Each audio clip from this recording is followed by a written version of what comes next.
I'm actually going back to my hometown. My hometown. My hometown. What are you going back? What are you going back there for? See my brother, see some friends.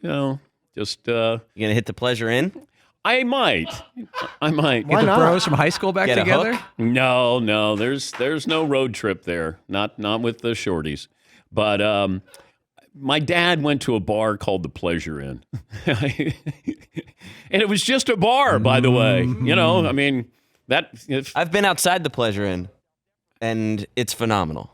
Oh, that's right. When we did the road trip, we stopped there. Dude, I went through all of your old. I saw Kings Island. I saw the whole Mason, Ohio. Yes. Went through the whole thing. Back then, I was an Indian on the train ride. I don't know if they even have it. I'd be a Native American on the train ride, and it would be frowned upon where you had, there'd be a train that went around, and then we act like we were attacking the train. I got dressed up. That was my job at Kings Island. I'm going to guess they don't do that anymore. That had to be years ago, right? Many. Yeah. Daniel Snyder would do that if he had an amusement. Oh, he does. Doesn't he have Six Flags? But yeah, going back there, my hometown. Yeah, Pleasure Inn. My dad would take us to the Pleasure Inn. What do you get? Like a beer and a hook? Beer and a hook. Yeah. First time I ever heard of that.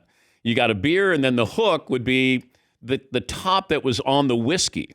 When you pour it, it has a hook to it. Yeah. And we'd sit there, and my brothers, I'd have a Fanta orange, and we'd play bumper pool. I was probably 7 or 8. Attaboy. I'm bellying up to the bar. It's the best. Yeah. And my dad would be there, and he'd walk in. They go, "Hey, Jack, how are you?" He'd go, "Give me a beer and a hook." And to this day, when I say to my brothers, "Hey, how about a beer and a hook?" I'm like, "Yeah, I'm all in." Yeah, Paul. Remember that first time your dad cracked like a Hams and let you just sip the foam off the top? And, all right, give it back. That old thing. No, it was always bad beer. It was Blatz, Wiedemann. Well, I don't know that Hams was considered. Well, you're right. Yeah, you're right. I'm not sure that was like the filet mignon of beers. You know what? It might have been. In the Midwest, my dad was big on Hams, Old Style, Stroh's, Schlitz. Stroh's. We never took my dad his beer. He would put it in the refrigerator, and we would never take it. And he'd go, why didn't you guys never take my beer? And we're like, no, we're not going to drink that. We had free beer in the refrigerator, and he thought we would steal it. And I was like, no, I'm not taking your Stroh's, your Blatz.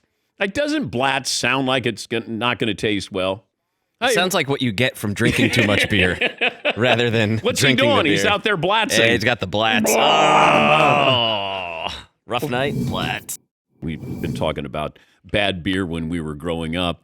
There's so many, like Jenny Cream Ale, Mickey's Big Mouth, Blatz, Wiedemann, Stroh's.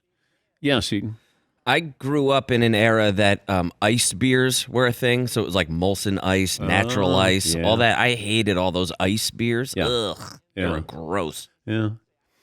Yeah, Paulie. My grandfather, when I was a little kid, I didn't know any better. He had all this bear stuff, these things. It was Hams. Remember Hams beer with the bear fishing on Hams, the beer refreshing. He had a whole collection in his basement of Hams beer stuff, and it almost played to kids. I remember Icy Light. The Steelers had special cans with the Pittsburgh Steelers on the outside of the can. Iron City Light. Now, you couldn't take Iron City. You needed Iron City Light. I'm watching my calories here. But Icy Light, I remember we drank those. Top Hat was another one that we drank. Rolling Rock. There's certain beers where you went, why are those beers so expensive when they weren't that expensive when we were growing up? Rolling Rock was one of those. I thought PBR did an incredible marketing campaign that they made it cheap. It became hip and in the 90s. And that was a big resurgence there. Yes, Todd? I was going to ask you about Rolling Rock because there's a place I used to go to in Sheepshead Bay called Rollin' Roaster, a famous place in Brooklyn, and they had signs. It was all about Rolling Rock there. It's like they were pushing that drink, and I never tasted it. I was just wondering if that was something that you guys liked. Oh, it was a big deal.